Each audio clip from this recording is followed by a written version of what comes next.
Tere, mul on väga suur rõõm siin teie ees olla ja kui me muidu oleme rääkinud peamiselt suunitlusega ikkagi Tallinnast, siis mina toon teile natukene uudiseid ja mõtteid Tartu linnast ja tutvustan tegelikult teile siis oma kevadel valminud ja kaitstud magistritööd. Ei saa üle ega ümber, kui ma räägin ikkagi linna loodusest, siis tuleb rääkida sellest protsessist, miks me sellest räägime, ongi siis linnastumine ehk siis ümbritsevate ökosüsteemide muutmine inimese poolt domineeritud keskkonnast. Võib öelda, et linnastumine on nii negatiivne kui positiivne, nii nagu alati, ja sotsiaalsest vaatenurgast ei tasu ära unustada, et pigem ikkagi tegelikult positiivne. Ja linnastumine on väga kiire protsess, miks me temast ka nüüd viimasel ajal nii palju räägime, et siis näiteks võrreldes 2000. aastaga on see kasv olnud peaaegu et 20%. Ja erinevatel seireandmetel võib see linnastumise määr olla väga erinev ja Euroopa Komisjon viimasel ajal on hinnanud, et see võib olla maailmas lausa 85%-ni jõudnud, nii et tegelikult on väga oluline rääkida linnastumisest ja meie linnaloodusest. Ja selle mõju on samuti väga mastaapne, eeskätt sellepärast, et kõigepealt linnadest väljaspool jääb liikidele neid sobivaid elupaiku järjest vähemaks. Samuti, kui võtta teistpidi, siis linnad on väga tihti meil rajatud just viljakatele ja elurikastele aladele, seega potentsiaal on neil väga suur. Aga praegu meie linnad laienevad ja peamine, miks ma ka võtsin Tartu enda suunitluseks, on just see, et ma näen igapäevaselt, kuidas tegelikult Tartu linn laieneb ja väga kiirelt ja just seda meie ümbritsevate ökosüsteemide arvelt. Et peamiselt põllud, poollooduslikud kooslused ja metsad on siis need, mis linnade alla lähevad. Ja see otse loomulikult põhjustab siis elupaikade fragmenteerumist ja kadumist. Ja üldiselt linnastumine mõjutab meie bioloogilist mitmekesisust, kliimat, ökosüsteemi teenuseid ja kõike muud. Minu tööl oli 2 eesmärki. Esimene neist oli siis analüüsida Tartu elurikkuse ruumilist sidusust ja tuvastada suuremad katkestused ja samuti pakkuda välja ka mõningaid lahendusi, et mida siis teha. Ja lisaks sidususe uurimisele võtsin ette ka 5 Tartu kesklinna parki ja vaatasin, kuidas meil on seal seis siis soontaimede, tolmeldajate ja ämblikega. Et enne kui midagi hakata muutma, tuleks vaadata, kuidas meil tegelikult lugu hetkel on. Ja seda mina ka tegin. Natuke räägin teile ka metoodikast, et saada pärast aru, mis minu kaartidel toimub, mis ma edaspidi näitama hakkan. Et kuidas ma arvutasin Tartu rohealade sidusust. Selle jaoks ma koostasin Tartu maakasutuskaardi. Ma kasutasin väga palju erinevaid kaardikihte, peamiselt Eesti topograafia andmekogust, samuti PRIA põllukaardid, poolloodusliku koosluste andmekiht ja nii edasi, et saada selline niivõrd kõikehõlmav kaart, kui võimalik oli. Ja siis oma nii-öelda eksperthinnanguga määrasin klassidele potentsiaalsed elurikkuse toeväärtused skaalal 1–5. Ja tegutsesin ma oma tööalal, mille suuruseks sai 10 × 15 kilomeetrit ja samuti vaatasin kõiki sidususe hinnanguid ka siis konkreetselt ainult linnas. Ja arvutasin kokku 3 sidusust. Esimene neist keskendub siis elurikkuse tuumikaladele. Sinna kuuluvad kõrge loodusväärtusega alad, näiteks poollooduslikud kooslused, kaitstavate liikide elupaigad ja muud kõrge väärtusega alad. Ja sinna samuti läksid siis puistud kõrgemad kui 15 meetrit ja suuremad kui 0,5 hektarit. Teise sidususena arvutasin ma kõrghaljastuse struktuurse sidususe ja siis konkreetselt vaatasingi selle sobivust puidasustavale linnuelustikule ja sinna sidususe hinnangusse läksid siis kõik puud kõrgemad kui 8 meetrit. Ja kolmandaks sidususe grupiks arvutasin ma üldiselt rohealade struktuurse sidususe ja sinna läksid siis kõik minu poolt hinnatud rohealad, mille potentsiaalne väärtus oli siis kõrgem kui 3. Ja kasutasin siis ma rahvusvaheliselt juba tunnustust leidnud City Biodiversity Indexit, mida on edukalt rakendatud ka Melbourne'is ja just selle eesmärgiga, et saaks võrrelda erinevate linnade vahel ja saaks teha ka järeldusi. Esimene indeks ongi konkreetselt sidususe indeks, mis näitab alade omavahelist sidusust ja siin oli ka 2 tingimust, et see grupp saab olla sidus ainult siis, kui elupaiga laigud ei ole üksteisest kaugemal kui 100 meetrit ja et nende vahel ei ole märkimisväärseid barjääre. Ja teine indeks, millele ma keskendusin, on selline eesti keeles väga tore efektiivse võrgusilma suurus, mis on siis lühidalt selgitades tõenäosus, et kaks indiviidi, kes on juhuslikult asetatud rohealadele, et nad siis omavahel saavad kokku, et nad on ühendatud nendes gruppides. See on siis esimene kaart. Punane tähistab siis barjääri elurikkusele ja mina võtsin Melbourne'i järgi barjääriks siis kõik autoteed, mis olid laiemad kui 8 meetrit, et saada sinna juurde arvestada siis ka veel kõnniteed. Ja samuti ka kõik hooned, mis on kõrgemad kui 10 meetrit. Et nagu näha, siis see kesklinn on ikkagi päris punane ja kui me räägime peamiselt Tartu puhul rõhutatakse väga seda Emajõe rohekoridori, siis tegelikult on näha, et see rohekoridor päris nii ühtne ka ei ole, et seal ikkagi tulevad vahele hooned ja kõik võimalikud barjäärid, nii et see linna keskpunkt on ikkagi päris punane ja samamoodi võib vaadata ka sinna lõuna poole, kus meil on seal lõunakeskus ja tööstusrajoonid, et ka seal on väga olulised barjäärid ja nende lahendamisega, see on üks oluline aspekt, mida meeles pidada, kui me räägime ka elurikkuse suurendamisest ja toetamisest linnas. Näitan ka korraks neid indekseid, millest ma siin enne pikalt ja laialt rääkisin, et arvutasin neid ja välja tuli täpselt nii, nagu arvata oli, et need tuumalad, mis on need kõige kesksemad ja kõige nii-öelda elurikkamad võiksid olla, et siis neil oli ka sidususe indeks kõige madalam. Ja kõige kõrgem oli siis rohealade sidusus, mis sai ka, millel olid siis leebemad kriteeriumid nii-öelda. Nii, ja nüüd kui minna siis nende konkreetse 3 sidususe juurde, siis esimesel kaardil ongi näha meie tuumalade sidusus, et legendiks iga värv on siis üks sidusate alade grupp, mis siis ei ole üksteisest kaugemal kui 100 meetrit. Ja nagu näha, see pilt on tegelikult kesklinnas üsna hall. See tumesinine, mis võib-olla silma paistab, on siis Toomemägi, et see on siis üsna suur ala, mis on omavahel päris hästi ühendatud, aga need konkreetsed minu uuritavad linnapargid siia tuumalade sidususse tegelikult sidusate gruppidena ei jõudnudki. Ja mis torkabki silma, et tegelikult elurikkuse tuumalad peamiselt jäävad meil sinna Ihaste kanti, on punase ja kollasega märgitud ja nende omavaheline ühendatus ei ole sugugi hea. Ja selliseid sidusaid gruppe oli kogu tööala peale kokku kõigest 112. Nii, kui minna edasi, siis minu räägitud kõrghaljastuse sidusus, kus on siis, hindasin selle sobivust lindudele. Siin on pilt natukene parem. Kui vaadata üldist kaarti, siis ta tegelikult on üsna värviline, aga kui me jällegi vaatame vasakul pool meie kesklinna, mis mind kõige rohkem huvitas, siis tegelikult seal on jällegi väga suur katkestus, see on üleni valge, mis tähendab seda, et mõningad linnud saavad sellega väga hästi hakkama, aga tegelikult on näha, et see omavaheliste gruppide arv on seal kesklinnas ka väga väike. Ja kui vaadata kolmandat sidususe gruppi ehk siis üldiselt rohealad, siis võiks ju arvata, et asi on parem, aga tegelikult ikkagi kesklinnaga mina rahul ei ole. Et on näha, et jätkuvalt kordub üks ja sama muster, et meil on suur Riia maantee ja suured kõrghooned, mis takistavad ja samuti neid sidusaid gruppe, nad on väga väiksed pindalalt ja nad on väga ikkagi killustatud, et seal jäävad väga suured lüngad sisse.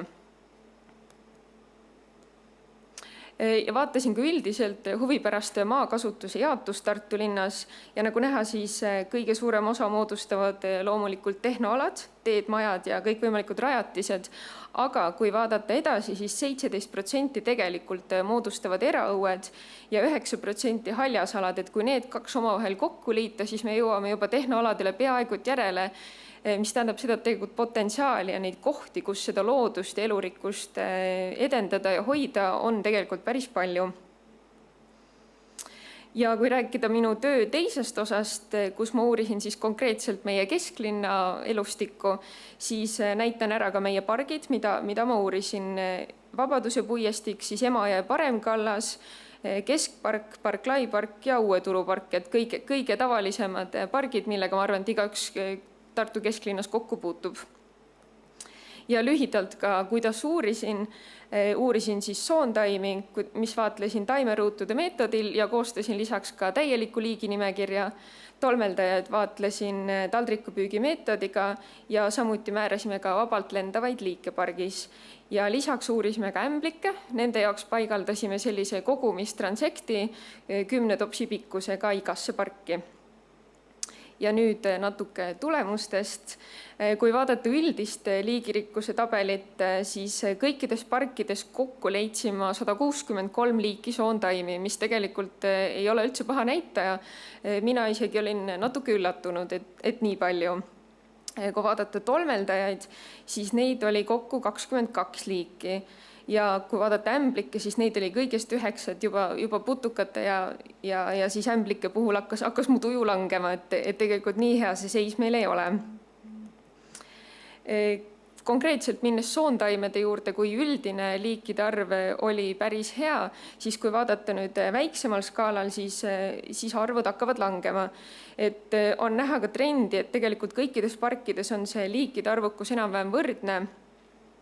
Võib-olla tasuks keskenduda ka nendele hallidele tulpadele, kus on õitsvate taimeliikide arv 1 ruutmeetril ja see on keskmiselt jääb siin 1, 2 ja kuni 4 vahele, mis siis tähendab seda, et tegelikult õitsvaid taimi praktiliselt minu taimeruutudesse ei sattunudki. Ja see tuleb ka edaspidi väga oluliselt mängu. Tõin ka ära levinumad liigid, näiteks harilik nurmikas, aasnurmikas, valge ristik, harilik aruhein ja harilik raudrohi, mis viitab üsna tavalisele murusegule, mida me igal pool ka kasutame. Et nii-öelda suuri üllatusi minu jaoks ei olnud. Panin ka paar huvitavamat taime, mida ma võib-olla kohe esmapilgul mina kui noor botaanik ei oleks osanud oodata, olid näiteks karvane tarn ja lakktarn ja harilik köömen. Kui vaadata tolmeldajaid, siis on seis üsnagi erinev. Et tulbad tähistavad mul siis liikide arvu pargis, mis varieerub siis siin 5 kuni 12-ni, aga see jooneke näitab siis konkreetselt isendite arvu, mida me pargist leidsime. Ja siin torkab väga selgelt silma Uue Turu park, kus oli siis liike rohkem ja oli ka isendeid rohkem, aga sellel on väga lihtne seletus. Uue Turu pargis oli ainukesena üks väga suur õitsev Jaapani enelase põõsas ja sinna olid absoluutselt kõik tolmeldajad, kes me sealt pargist leidsime, olid nemad seal ühe põõsa peal. Et see näitas ka minu jaoks kohe seda, et järelikult on teistes parkides ikkagi puudus nendest õitsvatest taimedest ja põõsastest, et nad kogunevadki kõik sinna, kus seda toitu on võimalik saada ja see torkas ka väga silma, et kui juba taimeruutudest ei leia õitsvaid taimi, et siis ei saa ka tolmeldajaid sealt leida. Tõin ka välja levinumad liigid, näiteks peamiselt leidsime karukimalast, kivikimalast ja siis ühte ogakärblast, kellel eestikeelset nime ei olnudki. Ja kui rääkida ämblikest, siis on vahed veelgi suuremad. Et üks kõige kurvemaid on park Lai park, kus oligi ühest liigist kõigest üks isend leidsime 10 päeva jooksul. Siin võib-olla tasub toonitada, et peamiselt me uurisime siis maas liikuvaid ämblikke, kuna meil oli maasse kaevatud transekt. Eriliselt paistab silma Uue Turu park oma rohkemate liikidega ja keskpark oma rohkemate isenditega.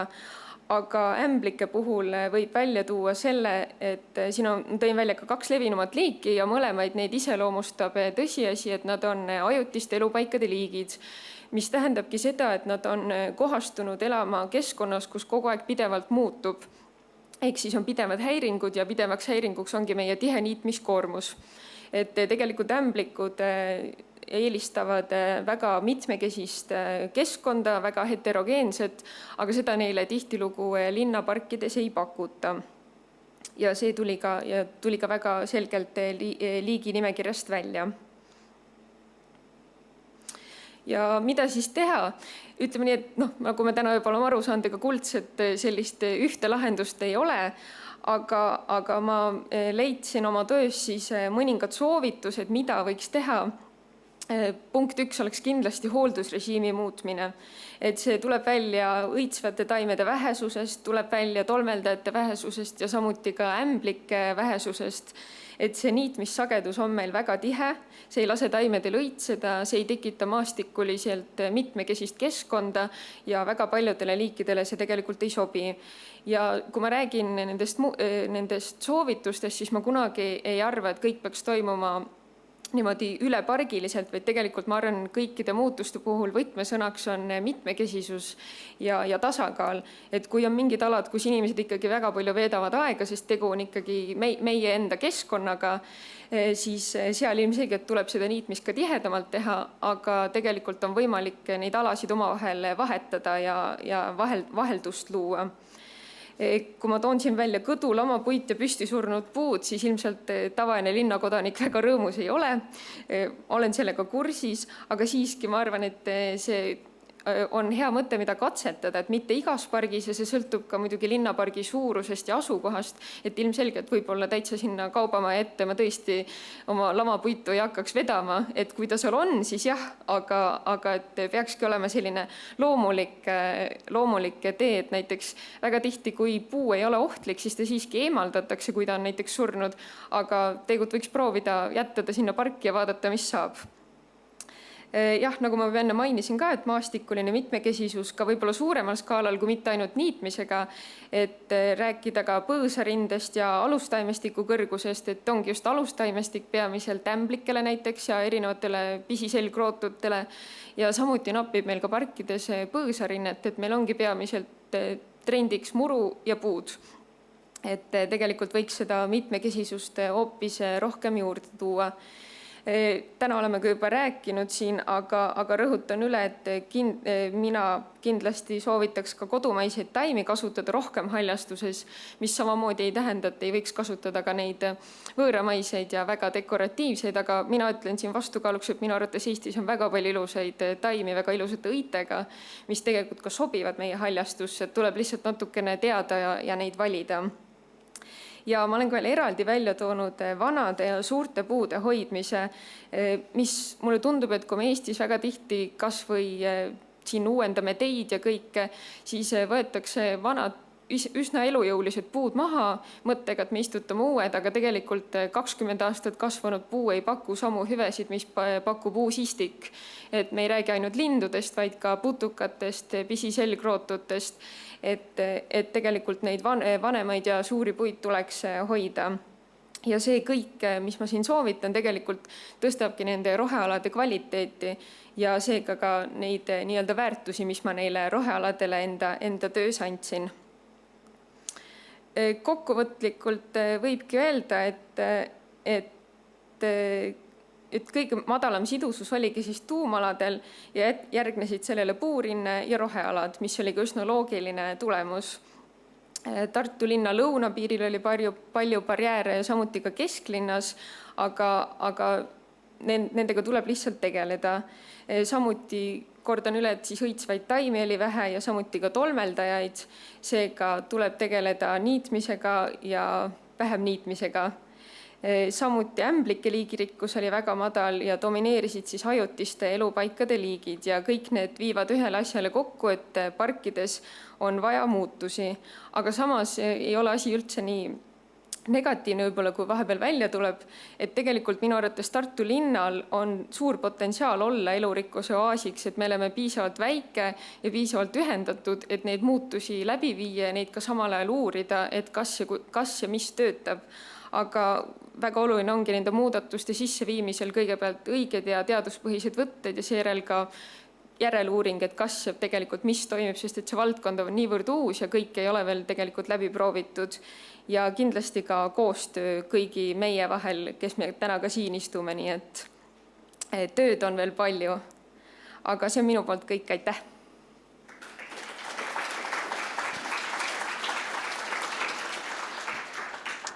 Aitäh väga sisutiheda ettekande eest. Ja meil on 2 küsimust veebist, millest esimene haakub just selle samaga, millega te lõpetasite. Et kuidas just kesklinnas saaks muuta alade sidusust paremaks? noh, kui ma mõtlen konkreetselt nüüd Tartu linna peale, mida ma ise uurisin, see ongi paras pähkel, sellepärast, et meil on väga välja kujunenud arusaam, milline meie kesklinn on, kui laiad on meie kõnniteed, aga ma olen ise ka mõelnud ja kõndinud näiteks Küüni tänaval, et meil on ta meeletult pikk ja lai ja pargid on omavahel niimoodi hästi eraldatud, et tegelikult ütleme nii, et ma ei ole küll maastikuarhitekt, et ma puuduvad nagu rakenduslikud nii-öelda läbiproovimised, aga et kuidagi ma arvan mingitest taskuparkide näol või väikeste saarekeste, et kuidagi oleks seda võimalik nagu parandada. Aga see sõltub ka väga palju elustikurühmast, et kellele ja mis vajalik on. Et kui me räägime väga väikestest gruppidest, siis ämblikule ilmselgelt see teekond 2 pargi vahel ongi liiga pikk. Aga võib-olla mõnele pisiimetajale oleks juba täitsa võimalik midagi vahele rajada. Aga see ongi väga keeruline, et kui on juba välja kujunenud linn, et kuidas seda hakata otsast muutma, et ega mul ühtegi head lahendust tegelikult ei ole. Selge, aitäh. Ja meil on ka teine küsimus veebist.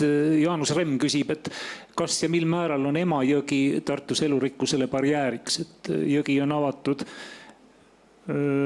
ilma viljaka mullata koridor, mis nii mõnelgi liigirühma perspektiivis paistab üsna sarnane suure magistraal tänavaga.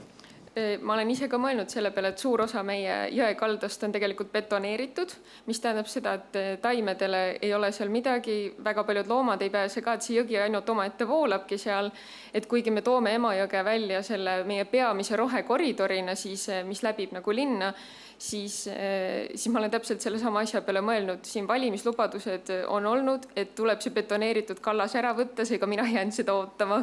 Et ma arvan küll, et see on tegelikult nii ja naa sõltub elustikurühmast, kellelegi on kindlasti barjäär.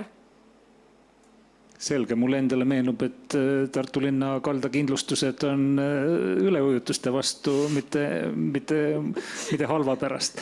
Aga nii, meil on nüüd, võtame vahepeal saalist ühe küsimuse. Palun. Aitäh, väga põnev ettekanne. Ma väga nautisin seda. Ämblikest kuuleb küll ikka väga harva. Miks sa otsustasid ämblikke uurida? Eks sellel väike osa on ka minu enda juhendajal, kes mind ämblike poole suunas, sest ega ma võib-olla ise ei olekski kohe selle peale tulnud. Eks meil oli seal arutelusid ka, et tolmeldajad ikka ja taimed ka muidugi, aga siis ütleme nii, et see oli ka kõige lihtsam elustikurühm, mida niimoodi lisaks seal uurida. Ja teine põhjus tegelikult oligi see, et ämblikest ei olnud ka eestikeelset peaaegu üldse infot ja mulle endale tegelikult ämblikud väga meeldivad, nii et see oli ka üks põhjus, et miks ma mõtlesin, et võiks uurida.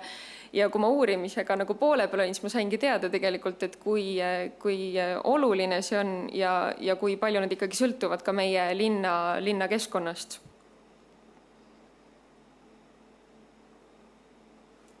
Nii, aitäh. Veel küsimusi? Palun.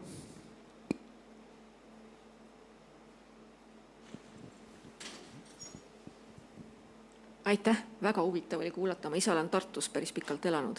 Aga mul tegelikult võib-olla ei olegi nii palju küsimus kui kommentaar, et kõike seda juttu kuulates tegelikult on täiesti hämmastav, kuidas Tartus on vaidlus ja võitlus selle nimel, et kesklinna pargi asemele ei tuleks suurt maja.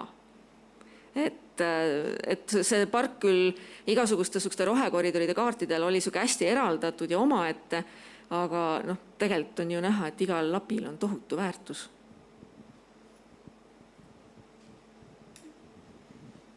Nii, aitäh kommentaari eest. Veebis on ka üks küsimus ja kommentaar korraga, et kas tundub, et kui linn on oaas ja maaliline keskkond linna ääres on elurikas, kas siis äärelinna arendused on elutu vöö seal vahel? Võitis mõtlema kohe. Tegelikult ma arvan, et tegelikult ei tohiks olla, et isegi kui võib-olla niimoodi tundub, siis tuleks seda asja muuta, et just ka liigid, kes liiguvad rohkem linna ja võib-olla ka linna piirivahet, siis oleks just oluline seda äärelinnade osa ka neile nii-öelda läbitavaks teha ja sellele ka keskenduda. Ma arvan, et elutu vöö kindlasti ei ole, et potentsiaali on tal väga palju. Selge, suur aitäh põhjalike vastuste eest.